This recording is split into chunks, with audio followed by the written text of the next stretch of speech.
Olá, internauta, seja bem-vindo ao Esporte.com especial. E aqui no estúdio estou com ele, Gilberto Silva. Obrigado, Gilberto, pela sua participação aqui conosco. Prazer imenso, né, poder estar aqui. O Gilberto, como vocês sabem, pentacampeão mundial com a seleção brasileira, faturou a Libertadores com o Atlético e está aqui hoje para falar da sua carreira. A gente vai fazer um pente fino da carreira do Gilberto, que passou tanto pelo América como Atlético, seleção brasileira, Arsenal, Panathinaikos, Grêmio, Galo. Faltou alguém, Gilberto? Não. Faltou ninguém, né? Tá tudo aí. Então tá bom, vamos começar lá do início, Gilberto. Você teve a sua juventude inteira, você jogou pelo América, você veio lá de Água da Prata, jogou aqui no América e conseguiu ganhar praticamente os títulos mais importantes da história do América. Me conta como é que foi essa transição sua do América pro Atlético. Bom, minha história no futebol é um pouco, ela diverge um pouco do normal, né, que acontece com a maioria dos atletas, até porque eu cheguei um pouco tarde no América, né.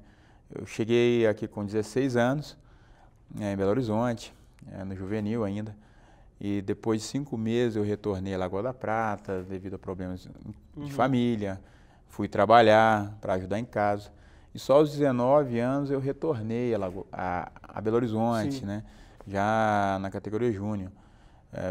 E daí as coisas aconteceram de uma forma, digamos assim, até rápido, né? Cheguei com o Ricardo Drubs, que logo após a conquista da Taça São Paulo, de 96, e 4 meses após a minha chegada eu já estava treinando como profissional, e ao final do ano já assinei meu primeiro contrato, e as coisas tomaram um rumo muito melhor. Sim. E aí a sua transição para o Atlético, a gente estava contando aqui antes da gente iniciar o programa que teve praticamente uma batalha. O Cruzeiro e o Atlético queriam que você vestisse as suas respectivas camisas após as conquistas que você teve com a América. Por que você preferiu o Atlético nessa ocasião? Olha, naquele momento, né, eu ainda jovem no América, em ascensão, de repente uma pessoa que cuidava de toda a situação, que era o meu empresário na época, me chegou com uma situação do Cruzeiro e perguntando se eu interessava. Era uma oportunidade, era mais um degrau na carreira, né, que poderia estar acontecendo. E daí a pouco, quando as coisas estavam caminhando para esse lado, a diretoria do América me chamou e me comunicou que eu estava sendo negociado com o Atlético. E daí foi uma confusão, né? O caso foi parar na justiça. Sim. E até que, no final das contas, eu fui para o Atlético, depois que a diretoria do América me chamou para conversar e me explicou a real situação, como é que as coisas estavam acontecendo. E aí eu optei por dar continuidade àquilo que o clube estava fazendo, né? Porque, poxa, um dia eu tinha uma conversa meio que aterrorizante, né? Eu sentei assim na mesa com os dirigentes do América e estava o Calil no dia. Tem sempre uma ligação, aí se você não vier para o Atlético, você não joga em lugar nenhum, né? Foi para um jovem assim, ver ele daquele tamanho todo, né? Falando. Mas eu acho que independente disso que ele falou, né? Coisas que eu nunca falei, estou falando aqui agora, desse episódio, né? Essa conversa com o Calil, que ele até lembrou isso na última conversa que nós tivemos.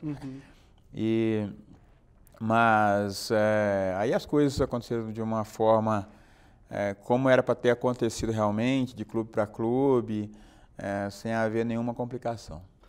Legal. E é interessante porque isso foi justamente naquela fase em que os dois times estavam bem, né? Tanto o Cruzeiro como o Atlético tinham acabado de ser vice-campeões brasileiros, o Atlético estava disputando a Copa Libertadores no ano 2000 e logo em seguida, depois disso, veio a convocação para a seleção do Luiz Felipe Scolari, que seria a futura pentacampeã do mundo. Primeiro, 2 perguntas disso, Gilberto. O que você sentiu quando você viu o seu nome na lista final? E depois disso, como você virou efetivamente titular desse time que se tornou o campeão do mundo em seguida? Bom, você fazer parte, né, daquela lista de convocados, não vou nem dizer da lista final da Copa para a Copa do Mundo, até porque passaram inúmeros grandes jogadores naquela época. A seleção tinha uma seleção formada com 11 jogadores, tinha mais uma outra seleção fora, que estava no banco de reserva, que poderia substituir a que era titular. Sim. E além disso, nós tínhamos com certeza uma outra seleção que não estava convocado, com vários outros jogadores que poderiam também fazer parte daquele grupo. Então, acho que cada oportunidade que eu fui tendo, né?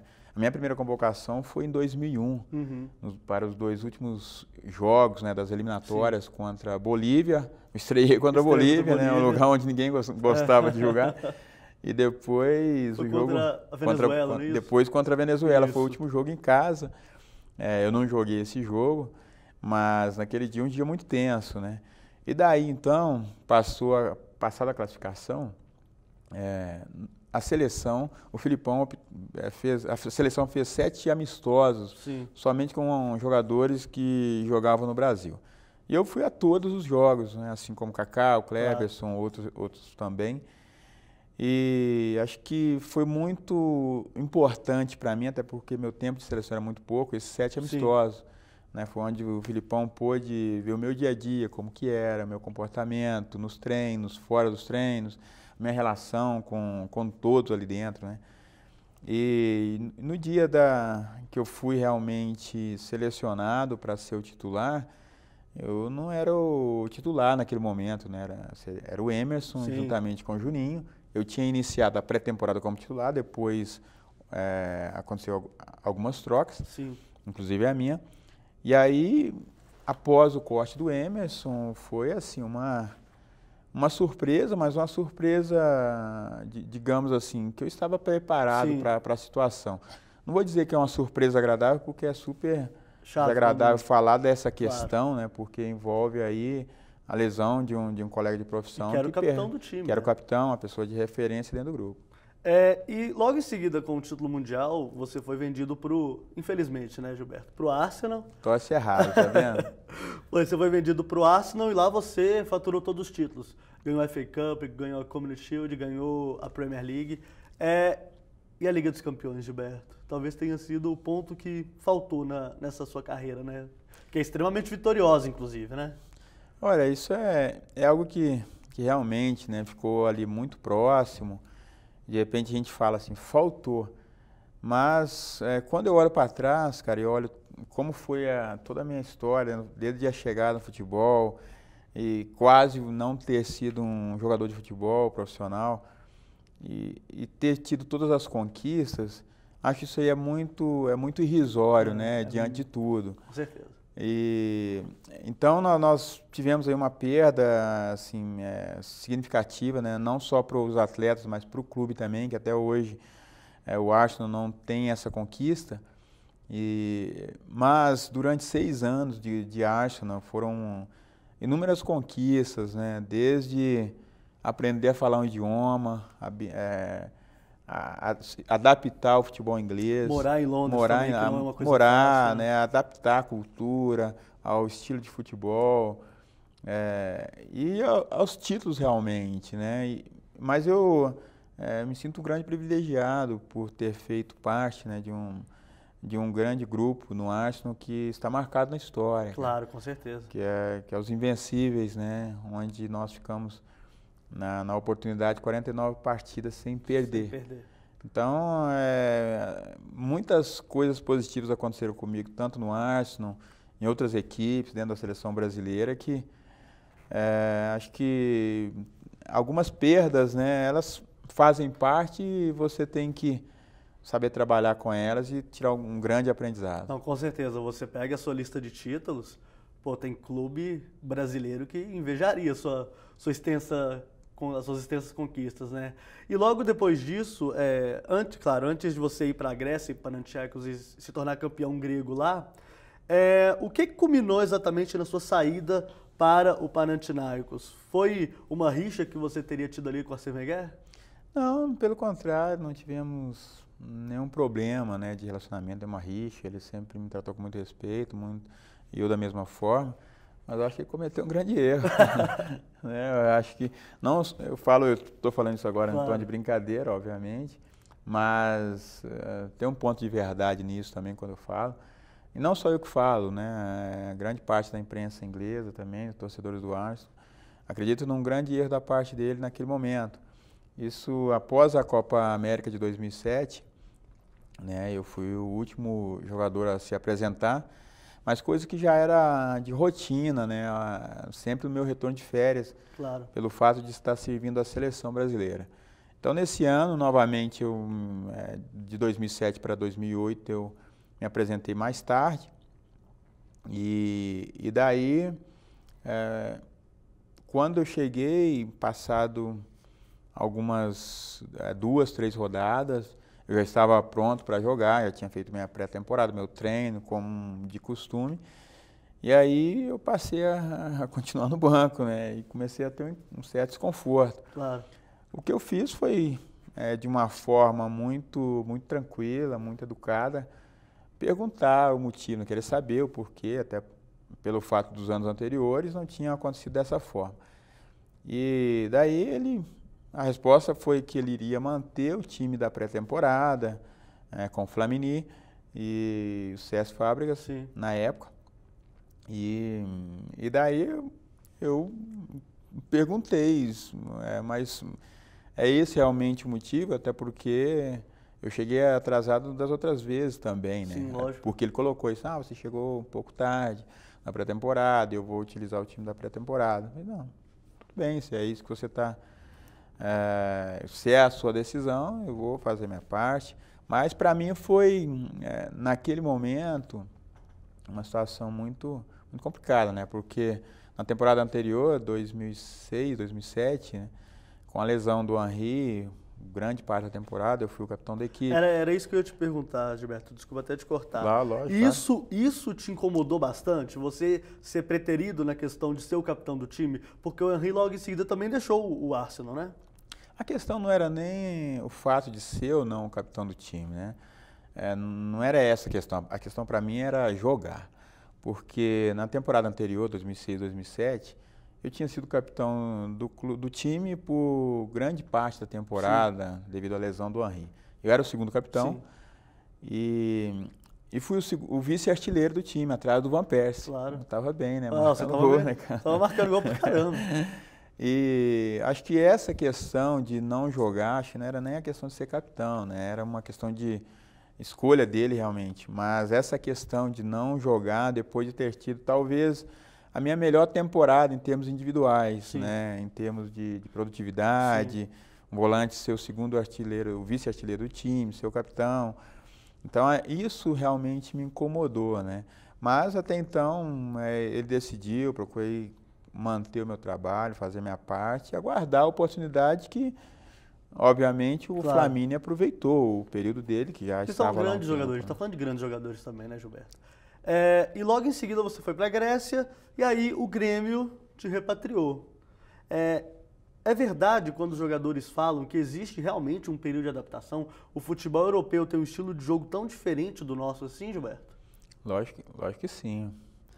Eu acredito que vários jogadores, né, que passam muito tempo jogando na Europa, e faz o retorno, né, pro Brasil, né, falando no caso específico nós brasileiros, talvez essa adaptação no retorno ela é mais difícil, claro, do que quando você vai.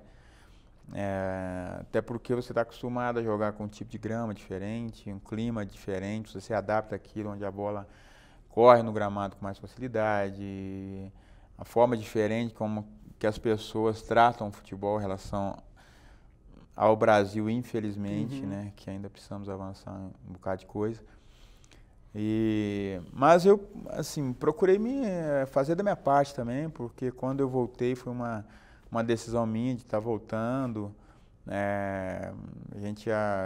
uma decisão minha junto à família, né, e aí ter retornado naquele momento, o Grêmio foi onde as portas se abriram, foi uma fantástica experiência, com um grande clube, pessoas que realmente têm uma cabeça diferente se tratando de organização interna, forma de ver o futebol, a forma como enxerga o futuro para o clube em si.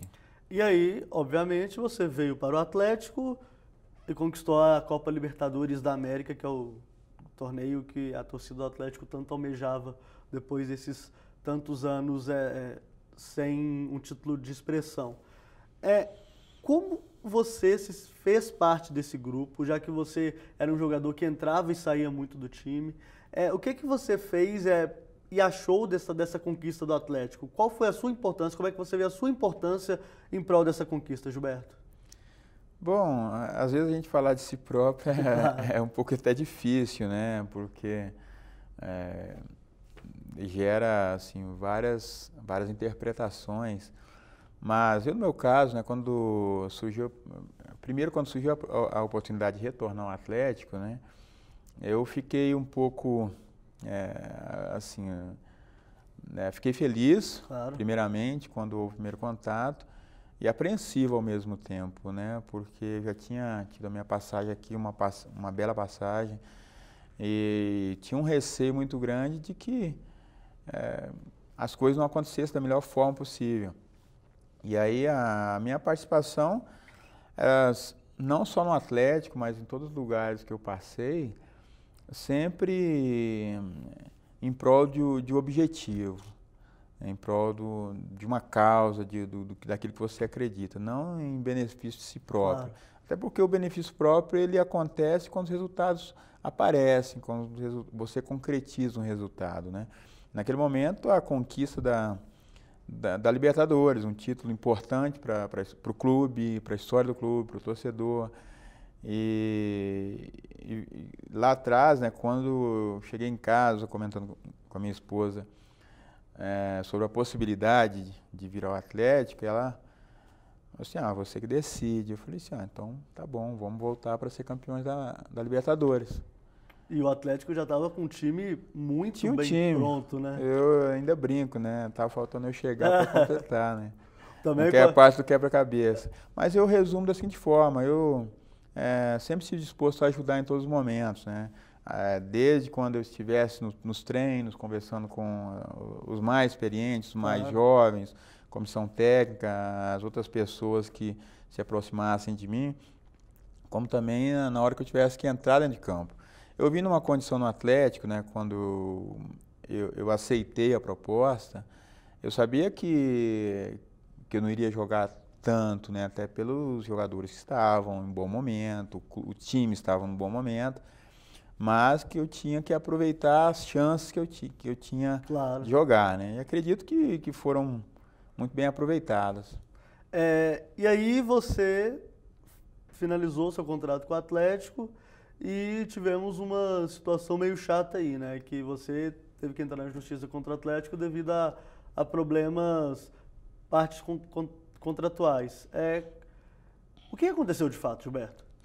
Olha, a situação que, na verdade, está acontecendo em relação ao Atlético, de ter entrado na justiça, né? Com certeza foi uma das decisões mais difíceis que eu tomei na minha vida, cara. Porque pode, às vezes, até parecer hipocrisia, alguém ouvir falar, eu falar agora, né, as pessoas ouvirem e verem a minha fala, achar que é bobagem, hipocrisia. Mas você tomar uma atitude dessa com um clube com o qual você tem um carinho, que você fez o melhor de si, até quando você estava sem condições e ter que fazer isso agora, cara, acho que para mim tem sido difícil, entendeu? Foi difícil a decisão. Mas eu fiquei um ano todo de 2014, cara, aguardando o retorno do Atlético. Conversei com o Calil sobre que eu tinha saído do Atlético com uma lesão no joelho direito mesmo, que eu tinha operado em 2013. Sim.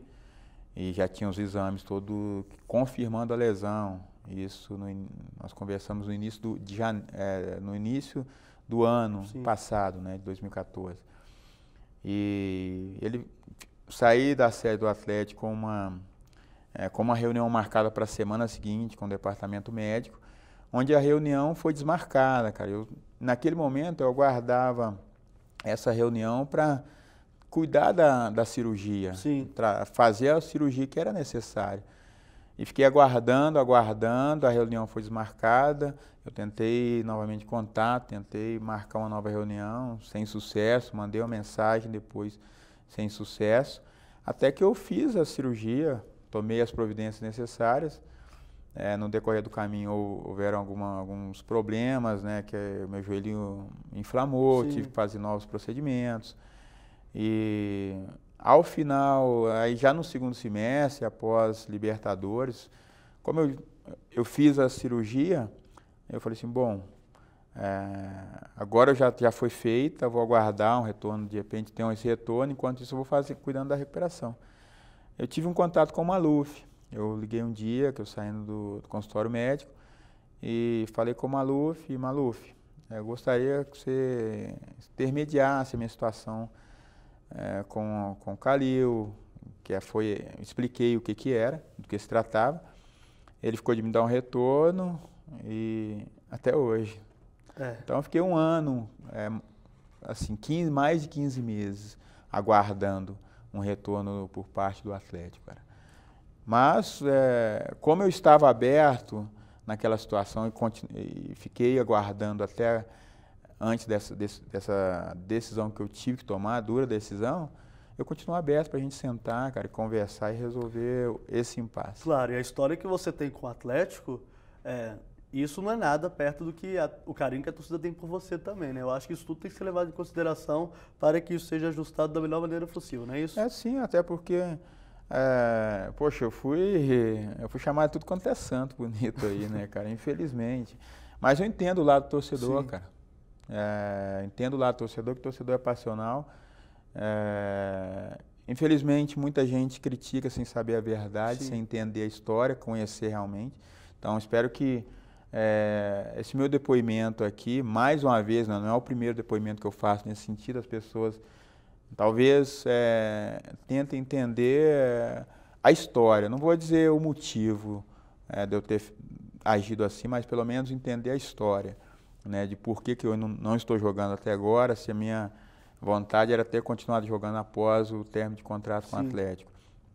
Então, que fique bem esclarecido toda a situação e realmente é uma pena que algumas pessoas... não compreenderam a história de modo geral, né? Só criticaram sem buscar realmente a verdade. Mas eu entendo, cara, lá do torcedor, eu não vou entrar em confronto. Sim. O Atlético é um clube que eu continuo tendo carinho, continuo torcendo, vou continuar torcendo, independente dessa situação, que logo, logo a gente resolve da melhor forma possível. Não é questão de dinheiro, como muita gente me falou um monte, ouvi várias coisas, inclusive do Dr. Lázaro, um depoimento dele, sim, na imprensa. Uma pessoa tão respeitada, claro, do qual eu respeito ele. Ter tido um depoimento, acho que infeliz por parte dele. Mas, cara, seja com ele, com o presidente do Atlético, Daniel, com o Maluf, a hora que eles quiserem, eu estou aberto para a gente sentar e conversar e resolver todo esse impasse. Não, claro que isso vai acontecer, né? E aí você foi para o América. Tá no América, você está treinando no América, e você me falou que está praticamente no período final da sua transição para o campo. Vamos jogar no Coelhão ou não, Gilberto? Bom, muita gente tem me perguntado essa mesma pergunta, né, que você fez agora. Bom, América, cara, todos sabem da minha relação de carinho com a América, de respeito. A América foi onde tudo começou para mim, né? Onde as portas se abriram lá atrás, no passado e agora novamente. As portas se abriram para eu finalizar a minha recuperação. Eu já estou na reta final de recuperação, então o que ainda está faltando é o trabalho realmente de campo, né, que nós chamamos de transição. Saindo da fisioterapia, entra na parte de campo, com os trabalhos de movimento, mudança de direção, trabalho com bola. E tem sido muito bem orientado também com a América. Eu comecei o trabalho na Five, com a equipe de muita competência. E agora no América, orientado com o Leonardo Fagundes, que também tem me dado um grande suporte. E acredito que nas próximas semanas, aí, né, acho que 2, 3 semanas, já finalizo todo o processo e pronto para voltar a jogar novamente, cara. Mas, por enquanto, cara, Vou te perguntar onde, a hein? questão, assim, respondendo a sua pergunta, se eu vou jogar no América, né? Hoje o nosso, acho que assim, o ponto em relação ao América é para a gente finalizar a recuperação. Se isso tiver que acontecer, cara, vai acontecer naturalmente. Mas eu não quero falar de um contrato com a América, que é Claro, uma lógico. expectativa, ou que seja com a América ou com qualquer outra equipe, sem antes finalizar a minha recuperação. Antes da gente encerrar, Gilberto, você foi um cara pentacampeão do mundo, você tem experiência de Copa do Mundo, você é um cara que já até perdi quantas vezes já jogou pela seleção brasileira. 98. 98. Eu sabia que era quase 100, Gilberto. Como foi ver a seleção brasileira perder de 7-1 para a Alemanha? Eu estava no Mineirão e olha, foi uma das coisas mais impressionantes que eu já vi na minha vida. Bom, eu não sei se você tinha um alemão do seu lado, cara. Não, só tinha jornalista brasileiro mesmo. Pois é, eu ainda, além de ver, eu tinha um alemão do meu lado, que eu estava trabalhando na Oportunidade, com a ESPN americana, né, comentando os jogos da Copa. Sim. Comentei todos os jogos do Brasil e mais alguns outros Qual jogos. foi a emissora, Gilberto? A ESPN americana. E tinha ao meu lado comentando o Michael Ballack. Só, imagina, que legal, né? Só o Michael Ballack. Todo esse vexame histórico, realmente, ao lado de um alemão que estava rindo até a nuca, né? Mas foi super profissional a forma como também ele conduziu o comentário dele, mesmo tendo uma felicidade explícita no rosto, né? Mas foi duro para todos nós, cara, é um vexame histórico que, por mais que nós podemos ter grandes outras vitórias, mas aquele vexame nunca se apaga, né? Mas que tudo o que aconteceu nessa Copa do Mundo, ele tem que servir de lição, não só para a seleção, mas para o futebol brasileiro, porque isso é retrato do nosso futebol, cara, tudo isso está acontecendo, da nossa não preparação, nossa falta de planejamento, falta de organização nos nossos clubes, nos nossos campeonatos, calendário, na forma de tratar o clube realmente com um carinho devido, entendeu? Como você trata a sua empresa, entendeu? Acho que isso que aconteceu não aconteceu naquele dia, somente na Copa do Mundo. Falar que a seleção brasileira treinou mal durante a Copa. Você tem um vestibular, né, eu vou fazer um resumo aqui para ver se você consegue entender. Você tem 4 anos para se preparar para uma Copa do Mundo, que ele é como se fosse um vestibular, né? E tem a prova final para aqueles que vão para a Copa, que é a última convocação. Então, nesse vestibular, tivemos Copa América, que fomos muito mal. Tivemos a Copa... não tivemos... A competição, talvez, no meu ponto de vista, a mais importante são as eliminatórias, não jogamos. Fizemos jogos que não... amistoso e competição a gente não competia. Né? Depois veio a Copa das Confederações, que não tem nenhuma comparação com a Copa do Mundo, né? E ficou a falsa impressão que nós pudéssemos ganhar a Copa devido ao resultado da Copa das Confederações. E com isso, né, até mais no início, nós demoramos aí com uma definição de ter um time, no meu ponto de vista, 2 anos e meio. Sim. Né, com o trabalho do Mano, acho que ele demorou um pouco a formatar o time. Para encaixar aquela seleção. E o Filipão, com pouco tempo que tinha, ele aproveitou o que o Mano vinha fazendo, que era normal. O Filipão teve um ano para preparar a seleção. Sim, muito pouco. Sim. Então, acho que o resultado, acho que se você analisar a Copa do Mundo que nós fizemos, foi uma Copa do Mundo fraca. Não foi...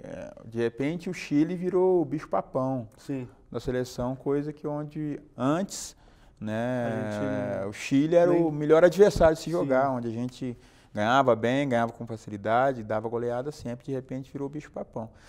Espero que tenha servido realmente de lição. E tomara que o futebol brasileiro aprenda com essa derrota duríssima.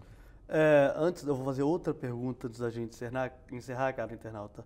É sobre essa polêmica. Você é um cara que é bem relacionado, é um cara que entende muito do futebol no contexto todo, tanto dentro de campo, tanto fora de campo. O que você acha desse talvez possível retorno das competições eliminatórias no Campeonato Brasileiro, da questão de ter playoff mata-mata. O que você acha disso? O que isso beneficiaria? O que isso seria ruim para o nosso Campeonato Brasileiro? Olha, eu não sei até que ponto que é bom ou ruim, cara. Infelizmente, cada situação que você vê em relação ao futebol brasileiro de uns anos para cá, só tem depreciado, né? Talvez o grande patrimônio que nós temos, um dos maiores, talvez, que é o futebol, que às vezes não é levado a sério por quem deveria ser levado. E as pessoas continuam não levando a sério o futebol, que mexe na vida de muita gente, no país, no mundo, cara. Sim. Então, muitas pessoas têm se beneficiado do futebol e deixando o futebol pobre, deixando o futebol cada vez pior. Entendeu? Pessoas que estão ali sem responsabilidades, quer se promover, não quer ser vaiado pelo torcedor, mas ele faz uma gestão horrível do seu clube, deixando o clube endividado, entendeu? Isso é de norte a sul no país. Obviamente, nós temos pessoas sérias, clubes que realmente são sérios, que trabalham da melhor forma possível. Mas nós temos que encontrar soluções, cara. Não quero só criticar, falar que tem coisa ruim, mas eu acho que todo mundo, acho que passou da hora de as pessoas descerem um pouco do seu pedestal e fazer alguma coisa realmente para o futebol. Não ficar sentadinho só na cadeira, no ar-condicionado, dando ordem e não enxergar o problema realmente como ele é e ser mais sugestivo, mais participativo, deixar um pouco a vaidade de lado, entendeu? E procurar realmente fazer algo legal. Há quase 2 anos, aproveitando essa deixa, Claro. foi fundado o Bom Senso, começou o movimento do Bom Senso, onde muita gente criticou no início as ações, achando que o movimento era elitizado. Ninguém entendeu o que é o movimento do Bom Senso até agora, poucas pessoas. Talvez agora, depois da Copa do Mundo, algumas pessoas realmente com sensibilidade, que têm acompanhado o trabalho, entenderam quando a gente fala de calendário, que o calendário não é para os times só, para você deixar de jogar mais, é para o time que vai acabar. Acabou agora no final passado o Campeonato Mineiro, acabou o calendário dele, eles não têm mais jogo durante o ano, cara. Eles jogaram 3, 4 meses. E o restante dos 8 meses? Alguns só vão jogar em agosto, que é o Campeonato Brasileiro, a Série B. E alguns nem agosto não tem. Não, 4 não tem, 4 acabou o ano. Então a gente fala aí de uma quantidade, iniciamos o ano aproximadamente 15 mil atletas no campeonato estadual e uns 10, 12 mil vão ficar sem emprego da agora até o final do ano. Então esse era um ponto do calendário. A questão do fair play é a questão da gestão, onde o Bom Senso falou, cara. Onde a gestão nós estamos vendo aí todos os times falidos, todos quebrados. E tem uma lei de responsabilidade fiscal para ser aprovada em Brasília, onde o Bom Senso bateu o pé em cima disso. Para quê? Não é brigar contra o clube, não, cara. É justamente tentar proteger esse patrimônio chamado futebol. Porque a partir do momento que os dirigentes entenderem que é preciso cuidar com mais carinho e gastar somente o que se pode e não o que se quer, como é feito aí, né? Como eu disse agora há pouco. Ele precisa contratar alguém, mesmo sem poder pagar, porque não quer ser xingado. É o que acontece, né? Então, acho que é importante que as pessoas tenham responsabilidade com esse patrimônio chamado futebol. Não, então é isso. Obrigado, Gilberto. Foi uma honra tê-lo aqui comigo. Eu que agradeço, cara. Valeu. Então é isso, internauta. Gostaria de agradecer a sua participação. Fiquem com Deus e até a próxima.